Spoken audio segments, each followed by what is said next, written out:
then you click on the home page and then click on PayPal donation, and you can make your donation there. You could also call in and make a donation. The number is 612-804-0295.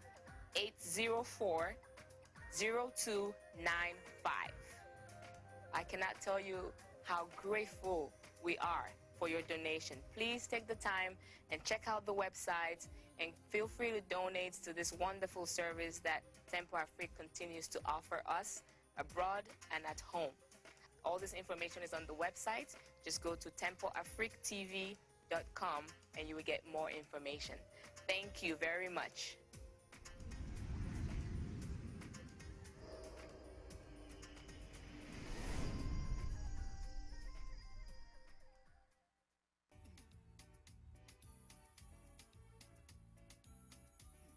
C'est encore Yves Kenao, c'est toujours Yves Kenao qui revient.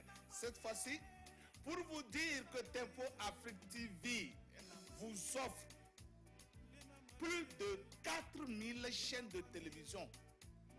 Les chaînes européennes, les chaînes américaines, les chaînes asiatiques, les chaînes africaines. À un prix imbattable. À un prix imbattable. Tenez-vous bien.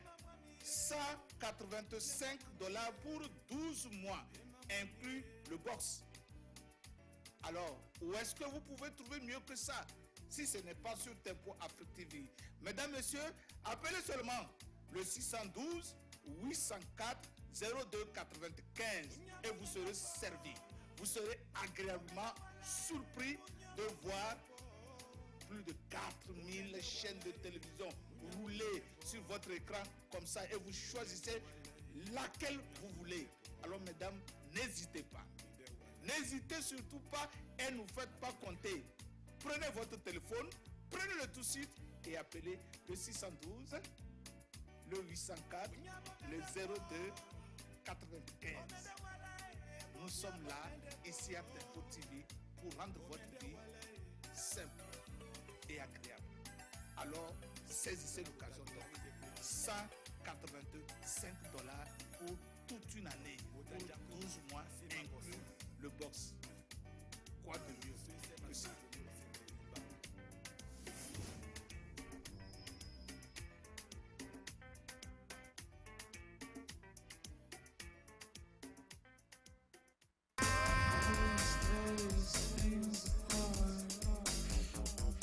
Hot mix mixing.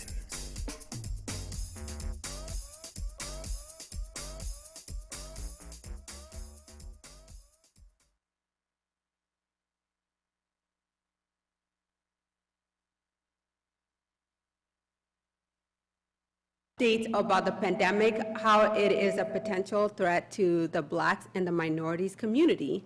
So speaking on a lot about that, as you guys have seen, the coronavirus cases has been surging up all over the world economically and life condition wise all over America and Africa and other places as well.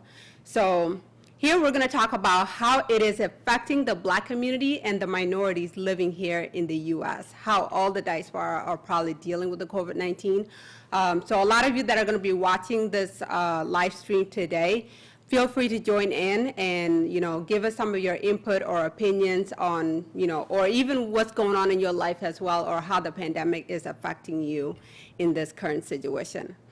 So of course, as we all know, has this started all the way from Wuhan, China, and became a global pandemic, with no one expecting at all that it would get this far, to the point where our economy would crash and people dying left and right in just 3 months alone, and also, losing our loved ones, having to go through all these sorrows, and next thing coming up is all the funerals that are going to be surging up and everything else being canceled. Our normal lives are being taken away from us because of this coronavirus, where there's no large events gathering for a very long time. So a little bit updates on that. So there won't be any large event gathering over 50 for the next year or 2 years, which is very unfortunate for a lot of entertainment and business people. But other than that, restaurants have opened, local stuff have opened within each state, all 50 states. and Donald Trump even stated it, without vaccination or no vaccination, we are going back into the economy. So that's just the way it is. I mean, this coronavirus is going to do whatever it came out to do, and it's going to disappear when it's ready. And I can agree with that comment, with Donald Trump. Donald Trump has handled this well, so I'll give him praise on a lot of those things. And I don't think anybody could have handled this pandemic better than he did.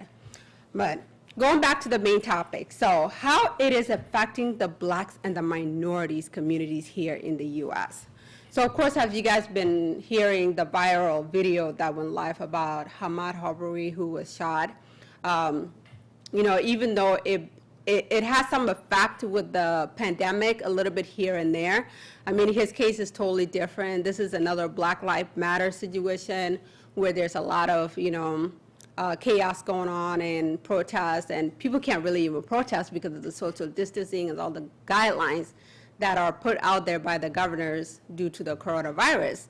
But to give you guys a little bit more update based on that, so it was the two men who assumed that he was a robbery and decided to take justice in their hands to kill this man, which is very unfortunate and brought a lot of sorrows in the Black communities and all the uprisings.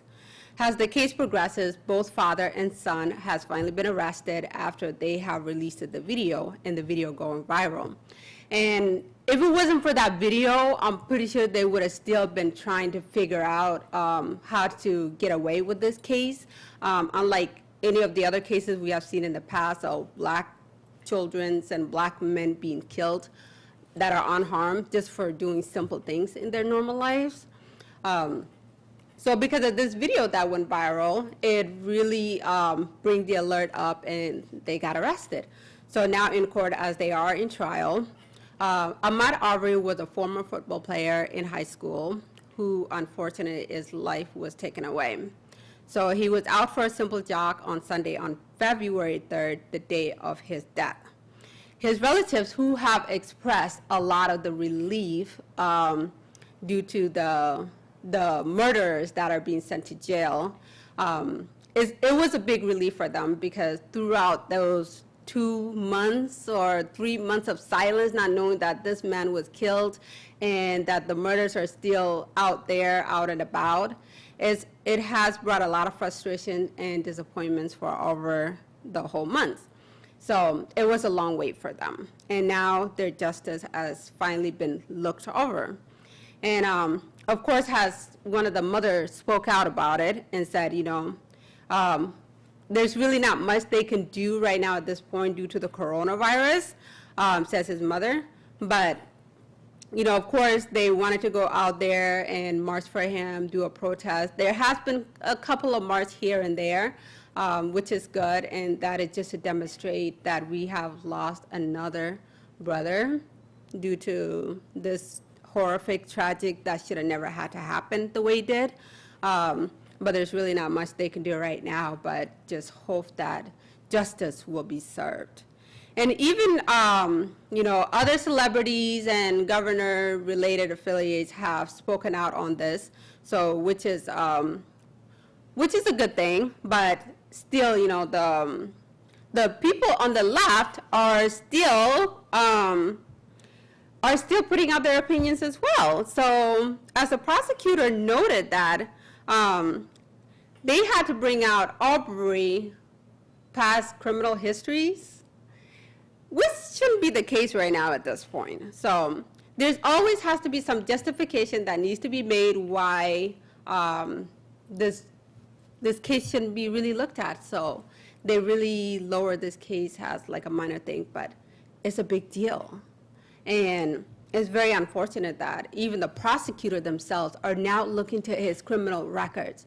So, which is the same thing we're all used to seeing all the time, is that, Black people are looked at as robberies and criminals, and that, just because somebody took their life, that no one gets, that they don't get justice or they don't deserve justice.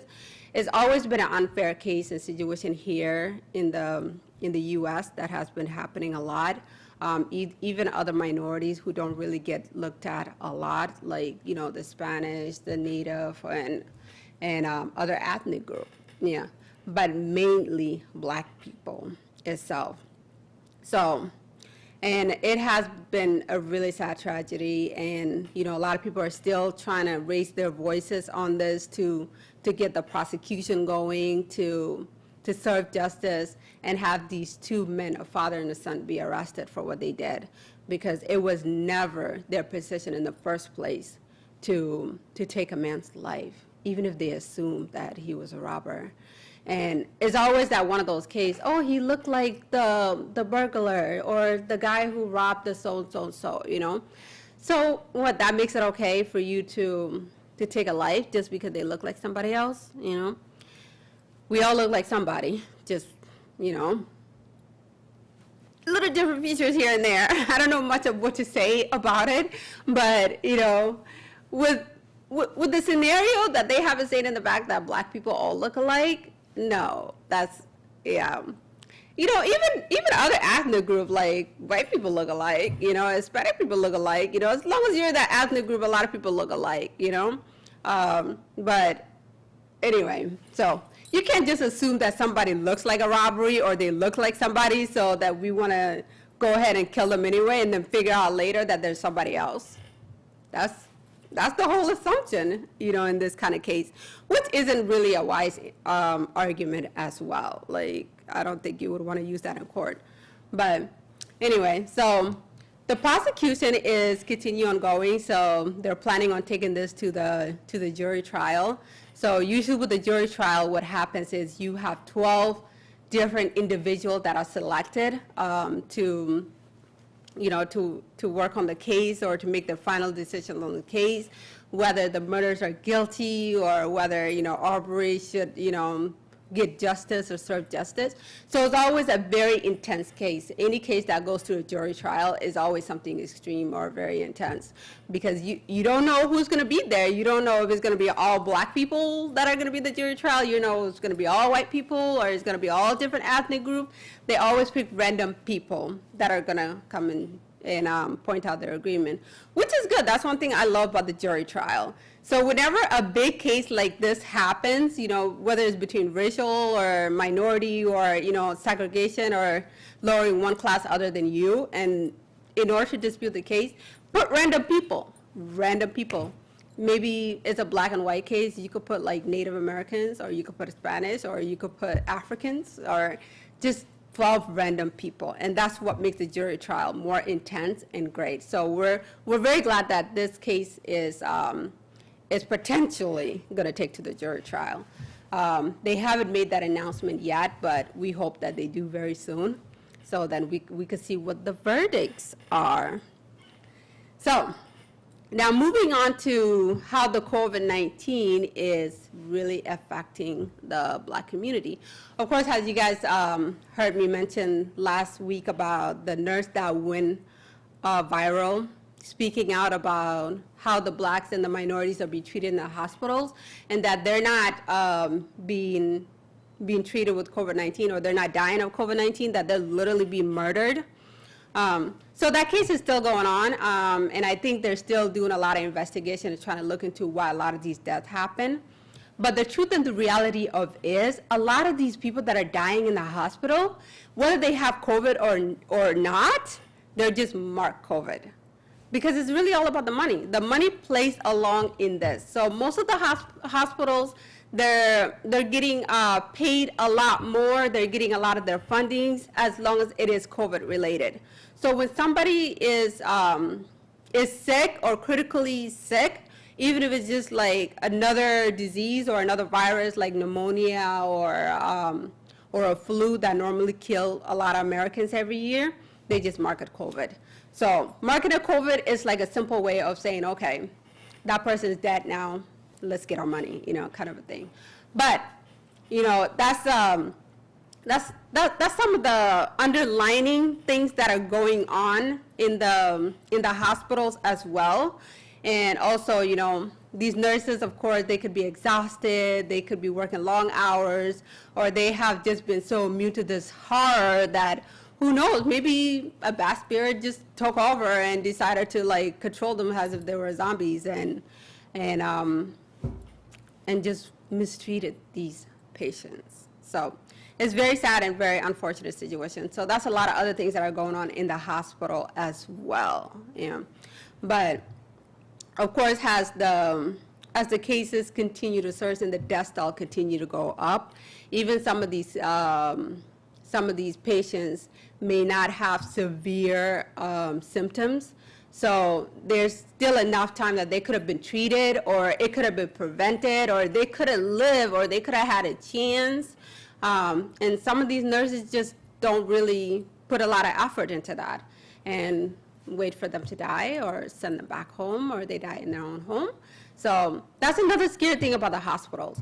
And now in Minnesota alone, we're really hitting up and scoring up on our cases. So there's been a lot of huge death toll here in Minnesota alone. All the other rest of the smaller states that have been having smaller cases are now surging up. So get ready for the hospital flood. So I would say, if you can handle this, the symptoms of the coronavirus on your own, is better for you to quarantine yourself at home and do as much remedies as you can to really take care of yourself and fight this virus, like fight it hard.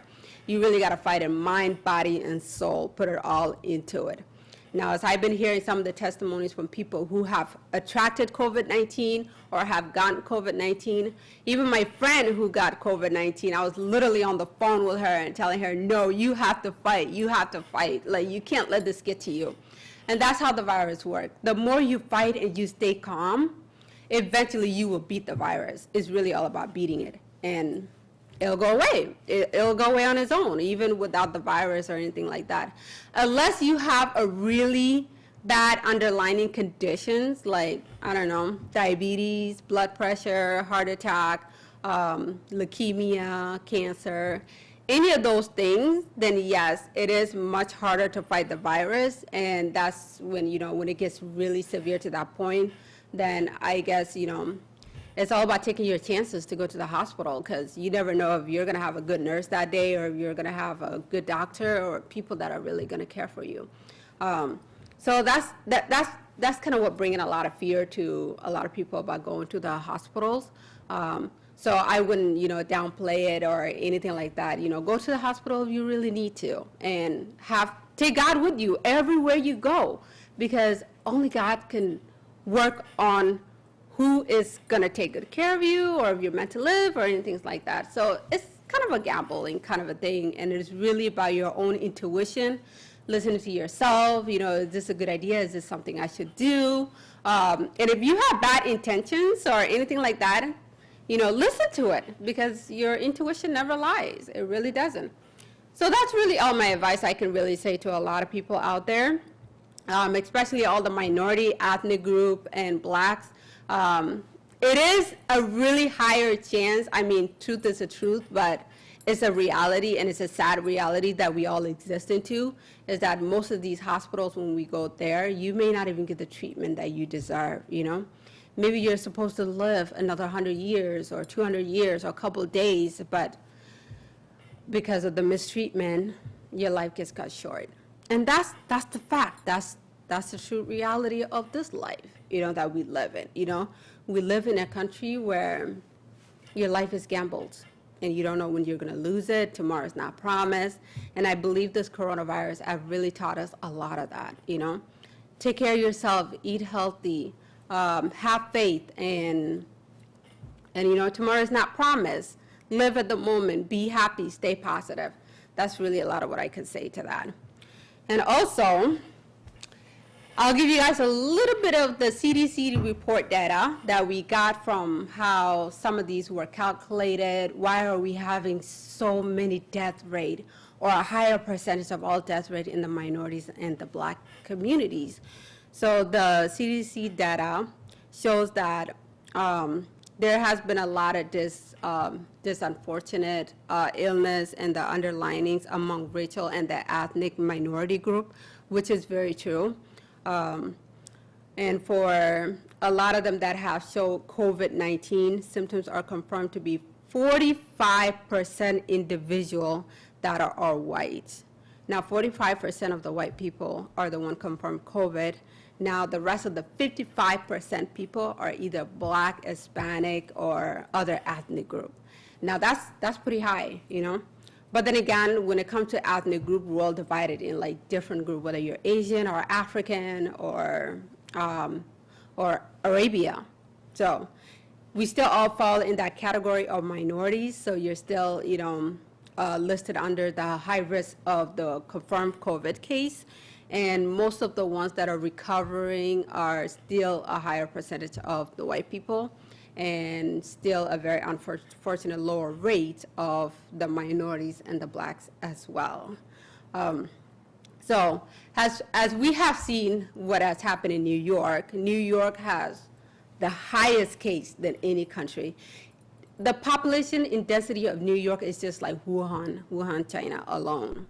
So with an dense population and overcrowded areas, it's easy for the virus to go around, and usually a lot of that, you know, they live in more unclean environment. Maybe the air is not as perfect or filtered as it should. So the cases are more likely to affect everyone in that dense area, and more people are more likely to die out of it. And majority of the people that live in dense areas are minorities and Blacks as well.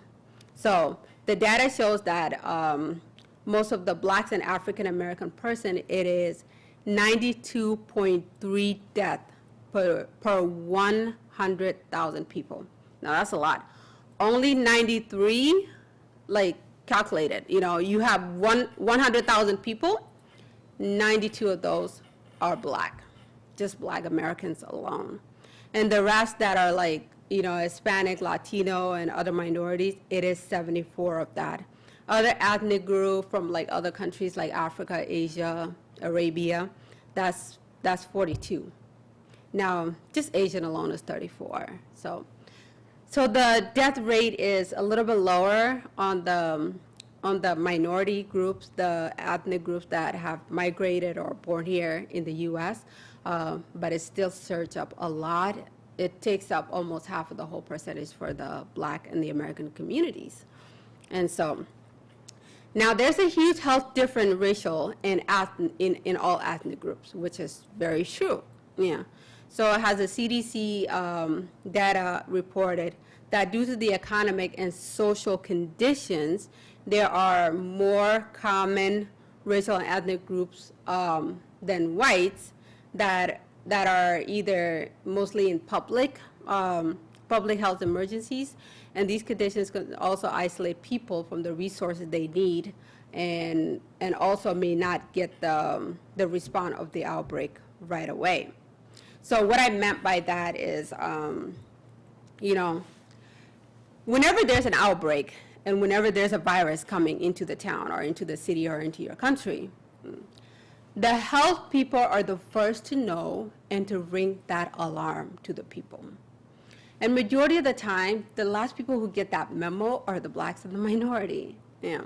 Whether it is because they don't watch the news as much, or they don't really, you know, get involved as much to a lot of the protocols that are happening.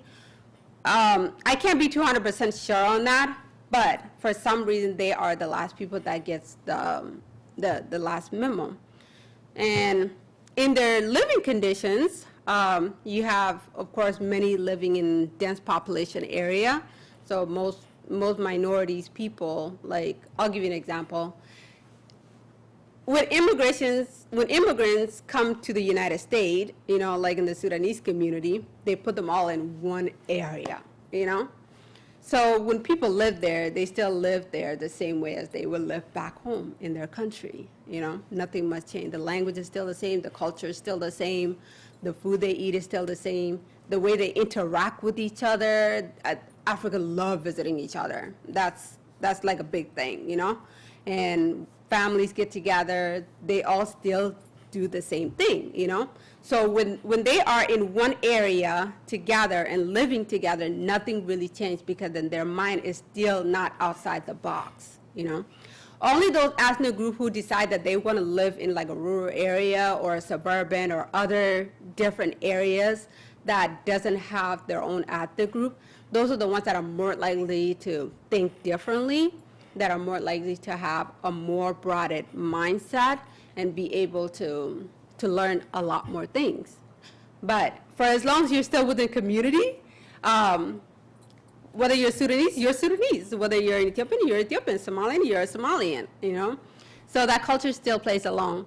And even the children's playing outside, it's still the same way like back home, you know?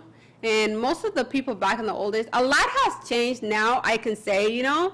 Like the immigrants that are coming here, some are buying houses, some are starting businesses, some are becoming entrepreneurs, which is a huge progress. It's a huge change.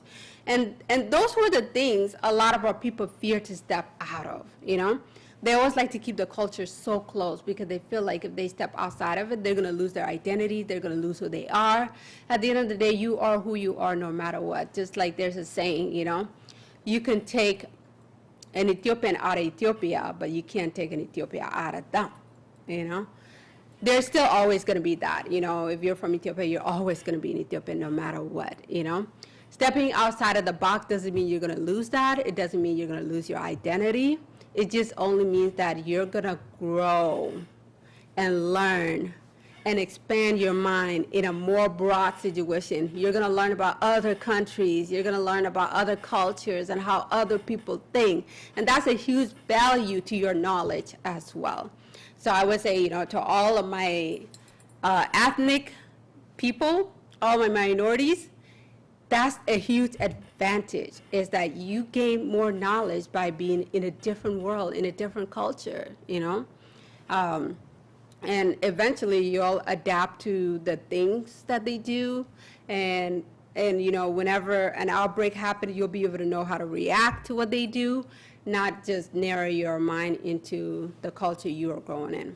So like we had last month, you know, how COVID-19 hit hard in the Sudanese community and also the Gambela Ethiopian community as well. Right now there's a lot of funeral going on, there's still a lot of sorrows going on, but many have lost you know, some family members here and there due to the COVID-19. And it's usually always the lack of either believing that this is real. For a moment, everybody thought it was a conspiracy. So, and a lot of these people here, you know, of course, don't really touch base with the news. They don't really watch everything that is being put out there by the public health and all the news media. So, and plus, you know, news here in the U.S. there's just so many media, so it's hard to know which one to take in. But when you hear that there's an outbreak, there's a virus, there's a natural disaster going on, it's 99% of the time that is true. I would say that, you know? That 1% you could doubt it here and there, but at least use the precaution. So when that COVID-19 hit the community, people weren't thinking that way. They still went to funeral, they still went to gatherings and attracted it there, and everybody got affected, you know? And that's how it easily spread. You don't want to wait the last minute until you actually got it to believe, oh, this thing was real. I didn't really think of it that far, you know? So yes, it's real and it's there and it exists and it's taken a lot of people. And even the, you know, world meter, everything that has been confirmed and counted in the world meter, you know, is showing you what is happening in the world. You may not see it with your own eyes, but it's there, you know? So it's always good to keep that, you know, open side of your mind to know that there could be a potential of something happening. So let me just prepare in case if it's true or it's not, you know? If it's not true, awesome, you did your part, you know? And if it ended up being true and it hit close to home, then you're ready. You're ready to fight it, you're ready to face it, you're ready to battle it, you know? And that's an open mindset that we need to keep as minorities. Now, back to more updates on how COVID-19 is highly affecting the Blacks and the minorities community. So as we mentioned, dense areas and populations and people living under the same home, usually you'll have a large family of many children and there's really no social distancing in that. So if one kid, you know, went out and attracted COVID-19 and brought her home, then everybody's get affected. So that's another way. Isolate together. Quarantine together. know who's going where and where they're connecting to and what they're touching. So when they come back, you know how to point those out and you know how to take care of that situation right away. Now with me having 3 boys, if my kids go outside to play, you know, I always constantly tell them, like, no, play where I can see you. You never want to go out of my sight. As soon as they get in the house, you wash your hands and don't touch your face. Always wash your hands. That's what I definitely tell them. Always wash your hands. So at least you can feel good about what is coming in the house and what is not, and how you can contain it. Now, if you don't know where your child is going or who they're hanging out with or where they have been last night or whatnot, now the bars are open, so they could attract it anywhere. Even as parents, just going to a regular, you know, grocery stores and things like that, you can still attract COVID-19 because there's still many ways you can get COVID-19, even if you have been like really cautious with yourself. But it's really all about knowing where that person is going and when they come back, so at least, you know, you have that relief to know that, okay, I know where they're going, I know who they have been connected to. So it makes it easier and less panicky with the whole situation. So that's one thing about, you know, families living together and having large families. So another reason why it is very unfortunate to get COVID-19, majority of the blacks and the minorities are far from grocery stores and medical facilities. So that makes it a little bit more difficult to receive care if you're sick and to stock up on the supplies that you need for those time being, which is very, very true in many ways. Let's check if there's a call in here really quick. So if you like to call in and you have any advice you like to, you know, share with the world out there, feel free to do so, and that's what we're here for. So today is about blacks and minorities, how the COVID-19 is a potential threat to them. So as I was saying, the medical facilities are usually further away, the grocery stores are further away, so it's hard to receive the care that they need. A lot of times, you know, as you've seen in the black communities, if you call 911 in a crisis situation, they don't show up right away. Majority of the time, 99% of the time, I'm still gonna say 99, you know, because that's really the reality of this life. They don't show up right away. And by the time they show up, either the problem is already solved or is already escalated or someone is dead, you know? And a lot of these people who have been dying of COVID-19, some of them are being found in their homes, you know? And it's been happening to everyone, you know, like the nursing home and other people who have attracted COVID-19 and don't have support system or been alone. By the time the paramedic comes, they're just found dead in their homes, which is very unfortunate. So that's another thing. And then when, you know, food is a very good essential for your immune. So if the minorities and blacks are far away from grocery stores and they can't stock up on their stuff, you know, it makes it even more difficult to have something to fight the virus with. So that just takes you out even quicker. And that's a lot of what we see in the community. And I would say, you know, in the near future, I know it's hard because financial situation, financial hardship, that plays a huge role in the blacks and minorities community a lot.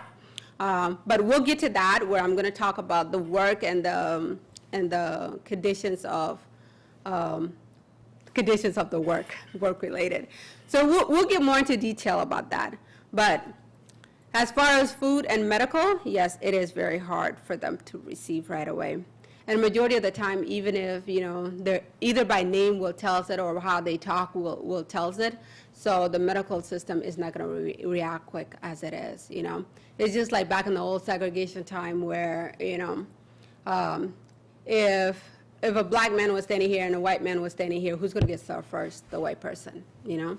So that still plays on in the modern days that we are, and the pandemic is really highlighting a lot of it right now at this point.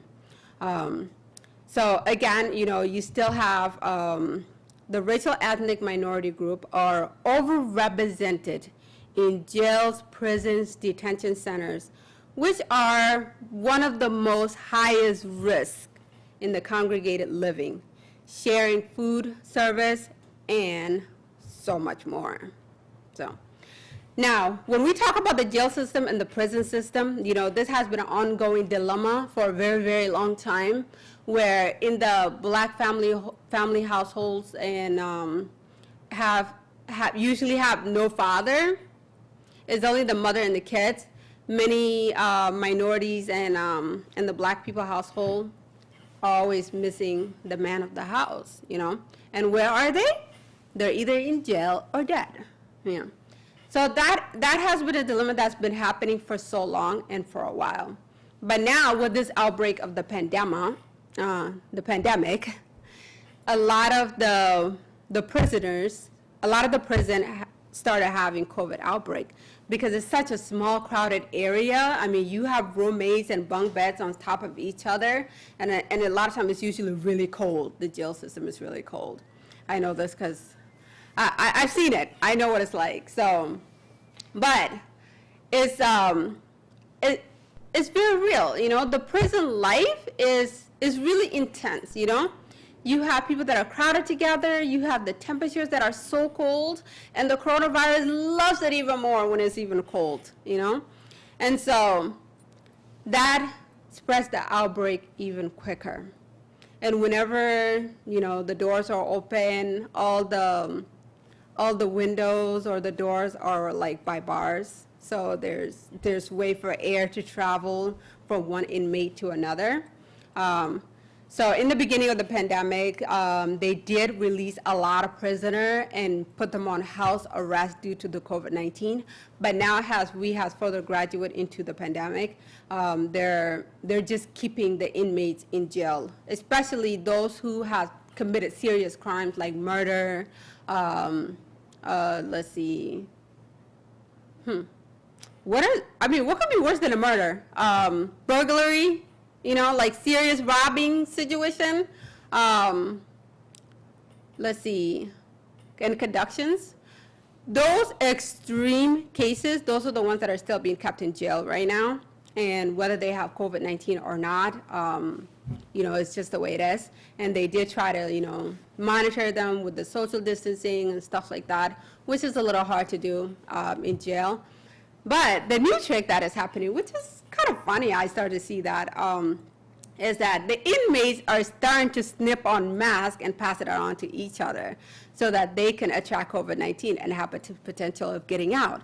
But after the securities have decided to investigate how are these people getting sick, and literally like all 29 to 50 inmates are all affected at once, and they're all sick at once. So they have come to realize and watch in the civilians that they have been snipping on each other's masks, like purposely try to get COVID-19. And I can see why they do that. It had worked before where a lot of inmates were taken out of jail due to COVID-19. But in this case, because they're intentionally doing it, the securities are like saying, no, we're just going to keep monitoring our social distancing and, keep our inmates apart as much as possible. Now, that's the life in jail there. But, of course, going back to how minority of the people in the Black community are the ones that are mostly in jail and in prison. So it spurred up the death rate as well, that most of the ones that are in the death list are minorities and Black. So that breaks up the percentage too, why our deaths are a lot higher. So it's another unfortunate situation. And most of the Blacks and the minorities communities are usually, filled with a lot of crimes here and there. And it's usually outside crimes, so like fighting, gun shooting, domestic violence here and there. Now, there's still crimes that take place in the white people community as well. Like, there's no denying about that, Of course, you have like Ahmaud Arbery situation and all the other Black kids that has been killed. That's also a crime, taking people life, taking the law into your own hand, trying to find justice of why you are committing murders and things like that. Yeah, that still plays. So that shows that no one is perfect, no matter where they are, We can only encourage to live better love one another. Racism is a disease. It's a disease, period. It is taught. And if it is taught, it can be untaught, you know? That's the only thing that needs to happen in this country. And this racism has brought different illegal acts from both different community, where in the black community, you have like little crimes that you can see with your own face, where in the white community, you have crimes that you don't even see with your own face. They're all usually happening in the dark, you know? And of course, you know, like in, you know, psycho people or people with serious mental illness who do serial killing or like secret manslaughtering or like, you know, I don't know, catastrophe situation. That's something you see a lot of white people do. And a lot of those horror movies really tells us the truth in a way if you really pay attention. So, you know, COVID-19, yes, is really revealing a lot of things, but also don't undermine the fact that, you know, just because it's a black person, they're a criminal, you know? Anybody could be a criminal in all cases. So it's a very unfortunate case how they are being undermined and how most of them are not being cared for, you know? But we get it, the way the system is set up in this country, most people that are running this country anyway are white people, yeah. So they are the one in courtrooms, they are the one in like higher standard jobs. And that's where I'm gonna get to you about this. So they can easily defend each other, manipulate situations, they can, you know, buy things off, buy situation off, or bravery or whatever. And the Latinos are pretty gangster at this. They are like the realest criminals you can mention in this world, okay? They will know how to be a drug dealer, but still know how to get out of it and still walk around free. Now, that's what you call a real criminal right there. And of course, you know, other criminal acts that are happening in Asia as well. I'm gonna break this out to you.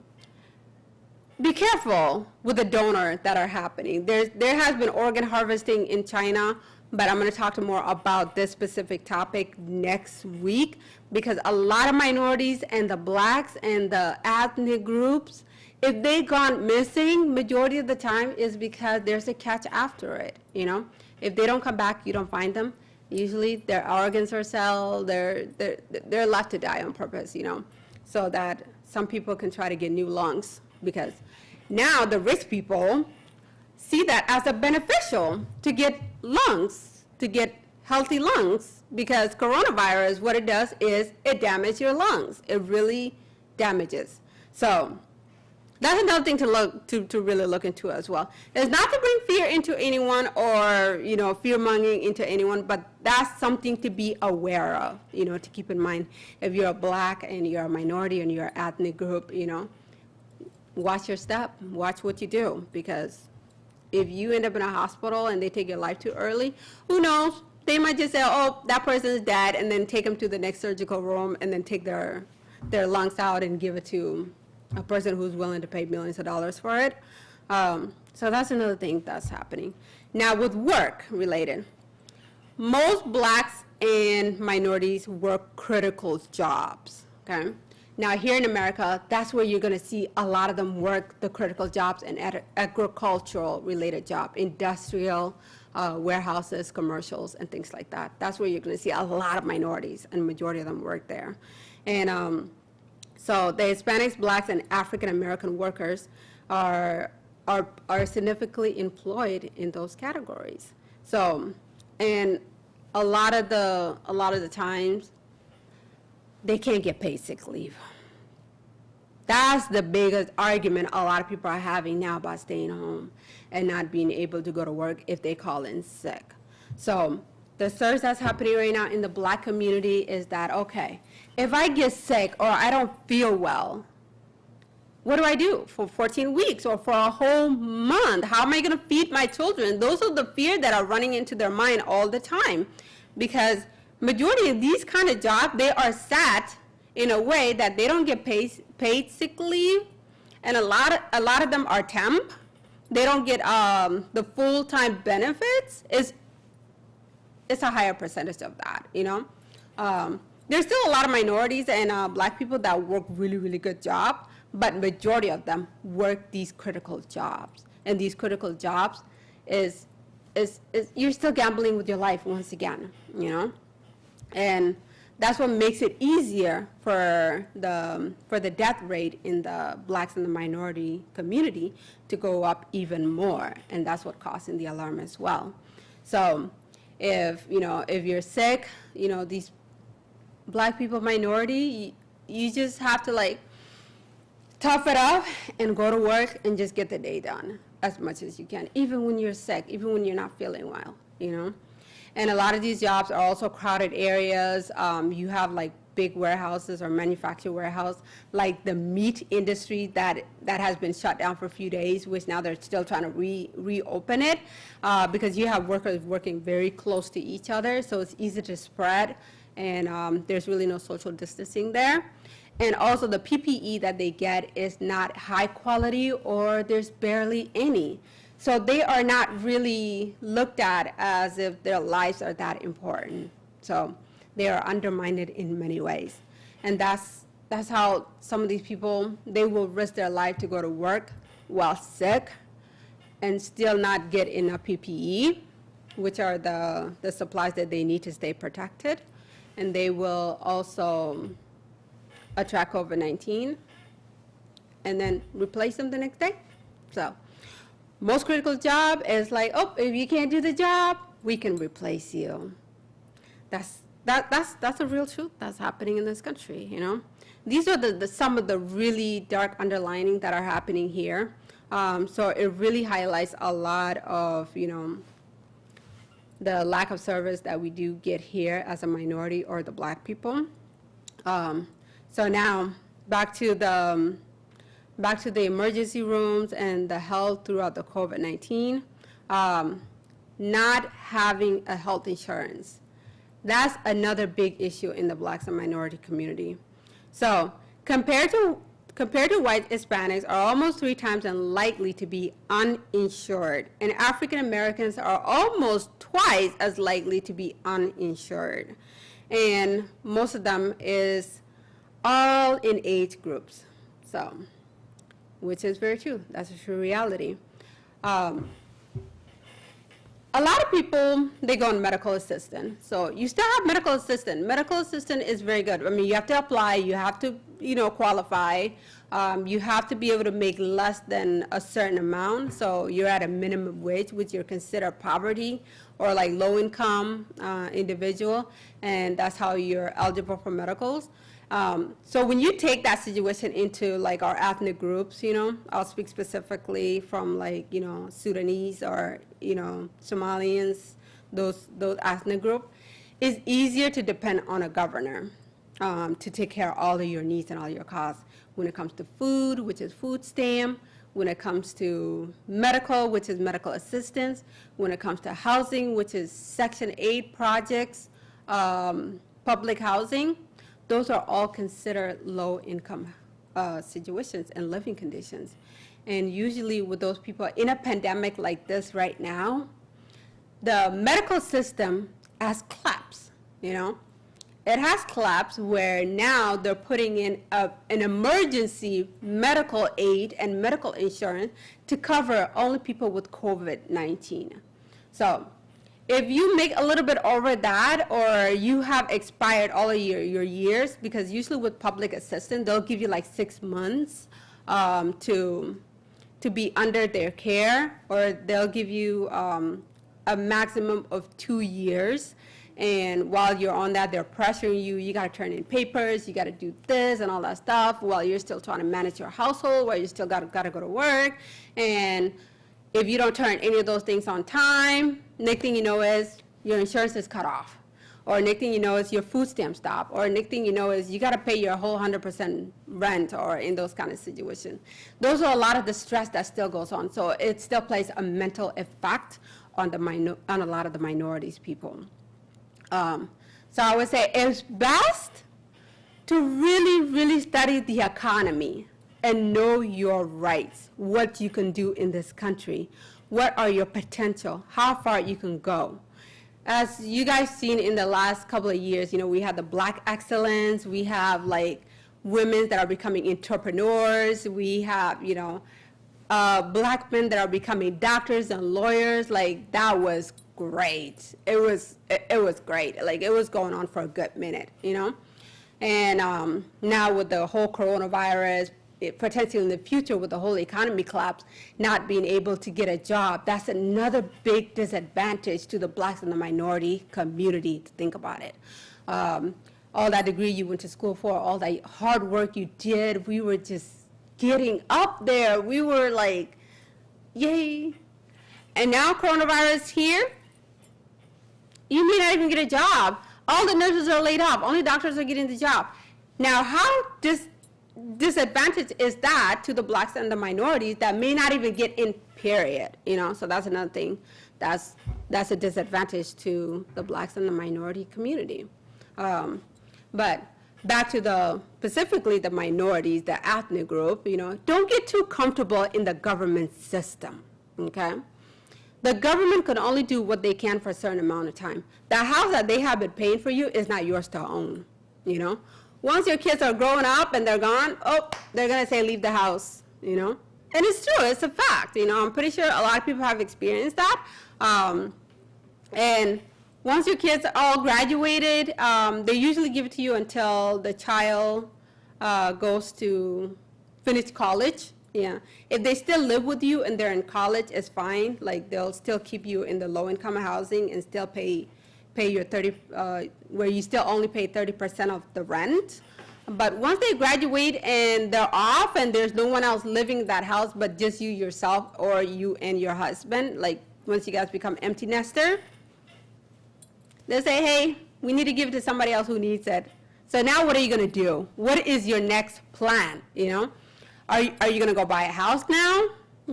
Which is almost a little bit too late in your 60s, because buying a house, you have a 15-year to 30-year fixed rate, And a lot of people commonly buy their houses in their 20s or 30s or even 40s in some cases, where you have enough of your lifetime to be able to pay it off and own the house and then pass it on to your children.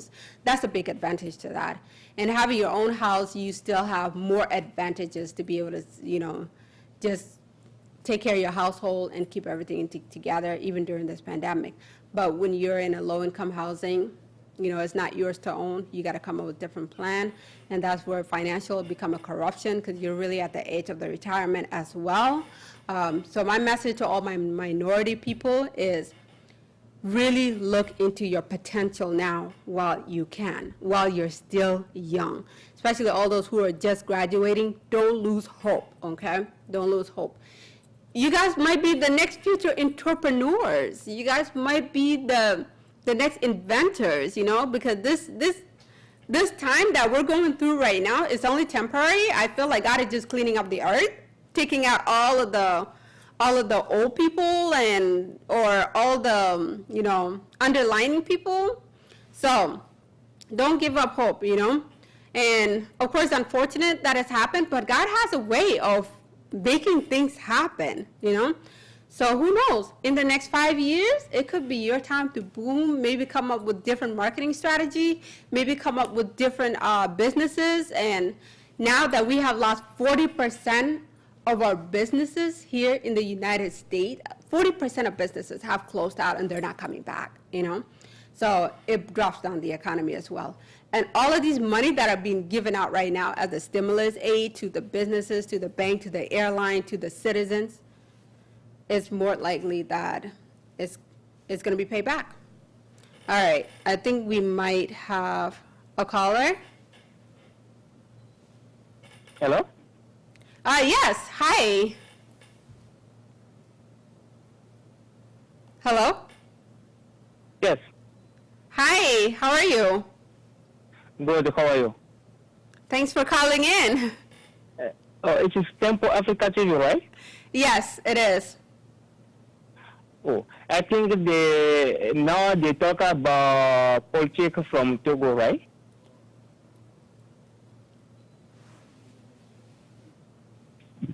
Oh, I'm sorry, what? Oh, okay. Well, we had a caller that probably called in for the wrong show, but this show is to update you guys on what is happening in the Blacks and Minorities group. So anything relating to that or that you would like to say, let your voice be heard. So, back to encouraging our young ones, all that have graduated now, you still have a potential. Your future is bright. There's a lot that you'll be able to contribute. You guys are probably going to be the one that's going to bring up this economy. All of the elders that we have right now at this point, if you're healthy and you're alive, be thankful, thank God. And take this pandemic in what it taught you or in what way you should redirect your life. And hopefully that you have learned something new and something different in how a lot of the minorities and the Blacks have a big disadvantage in this country, knowing that there's a whole nother side of the world there that you can grow into, that you could have the potential, and that you can have more value in the lifestyle that you want to create in this life.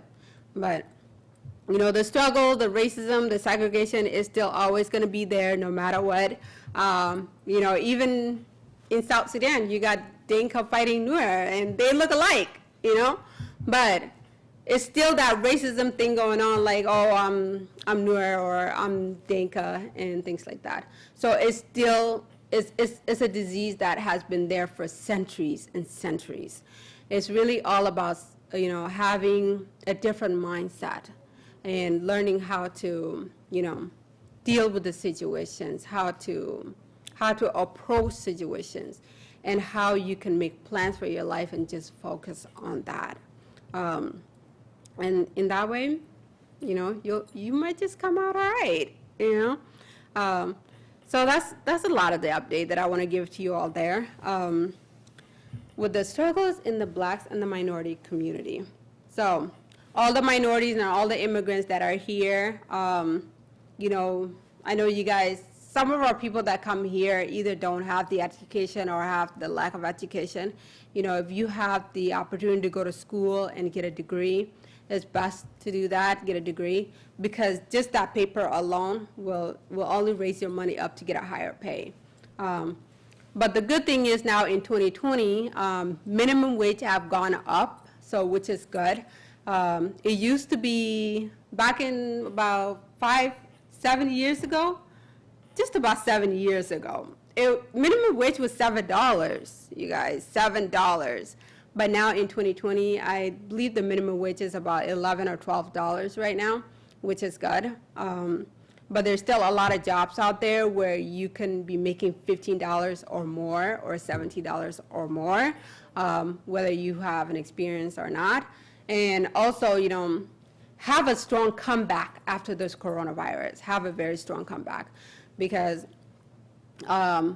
once this economy is open and back open again, a lot of companies are probably still going to be hiring and looking to replace some of the employees that they have lost, or some of the companies are combining with other clients that have lost other businesses, and so their business is going to be overwhelmed and it's going to be busy, and they're probably going to need more workers. Like, for example, now they're searching up on PPE equipments and the swab tests, and now they're looking for drivers.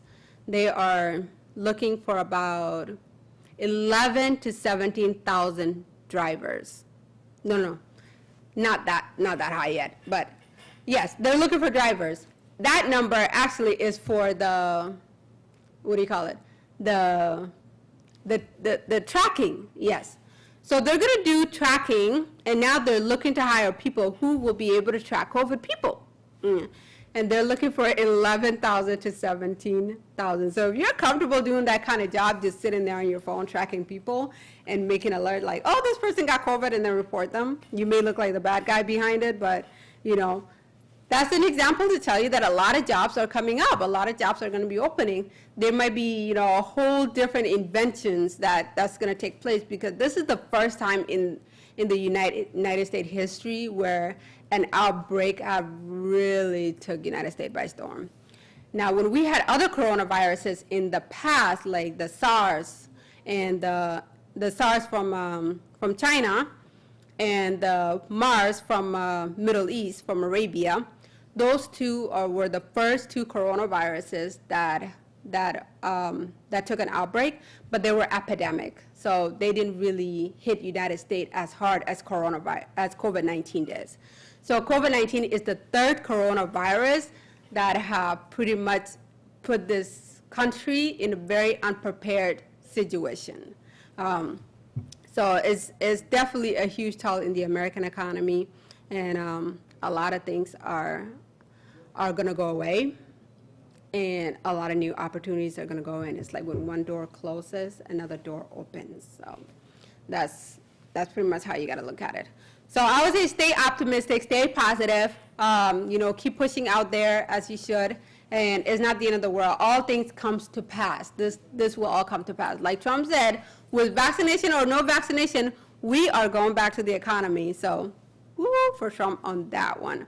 And once the election goes, so now, speaking out a couple little updates that I want to give you guys. So about the elections, now we have pretty much Trump just kind of standing on his own. And Joe Biden is now going through accusations of sexual assault from like 25 years ago, I believe, 25 or 45 years ago. So there's been a lot of accusations of that going on. And now Obama is interrogating in all the political fields and things like that. So now there's Obamagate going on. So with the Obamagate and the Biden altercations, the Democrats are pretty much going to have to look for another person to represent them. And who do you guys think that will be? That's my guess. Otherwise, if nobody steps into the place, we are having Trump again. Yeah. And I really wouldn't mind. I think Trump will handle this virus better than any president can. And the fact that he's really pushing on China to be transparent on this pandemic, that's going to give him a big plus. Yeah. Because I haven't seen anyone really push on the CCP virus, the Communist China Party, as much as Trump does. And the rest of the other countries are now taking in their part as well. In the UK, Australia, they're all taking in. So there's a huge backslash going on against the China Communist Party. So which is good. It's something that needs to be put out there, and these guys need to come out clean and transparent. When the pandemic broke out, they warned the world that it wasn't a human-to-human transfer.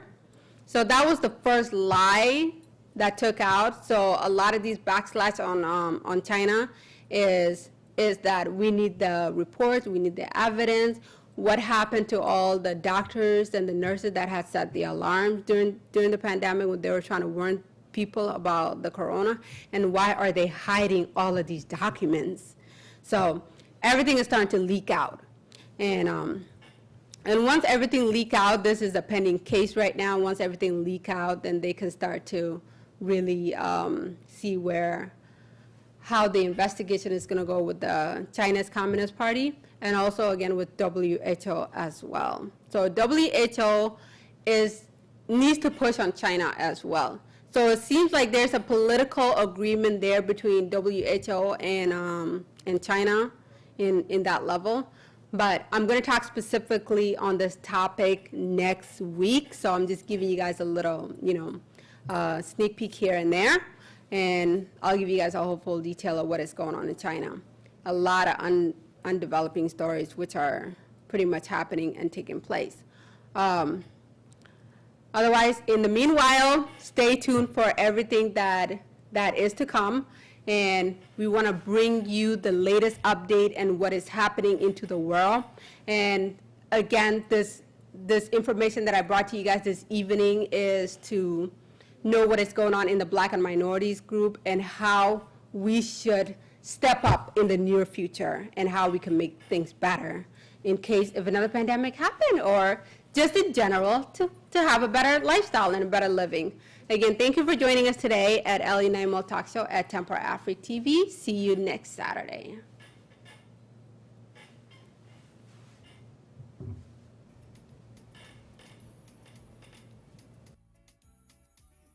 c'est encore Yves Kenao. C'est toujours Yves Kenao qui revient. Cette fois-ci, pour vous dire que Tempo Afrique TV vous offre plus de 4000 chaînes de télévision.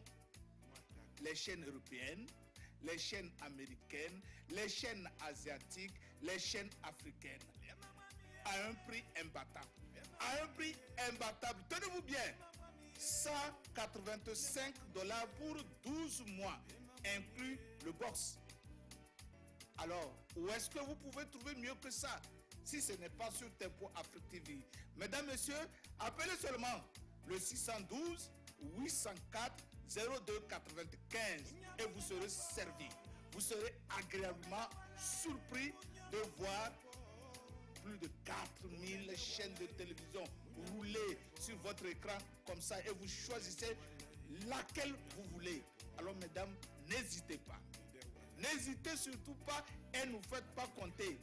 Prenez votre téléphone, prenez-le tout de suite et appelez le 612, le 804, le 02 95. Nous sommes là, ici à Tempo TV, pour rendre votre vie simple et agréable. Alors, saisissez l'occasion donc. 185 $ pour toute une année, pour 12 mois, inclus le box. Quoi de mieux que ça?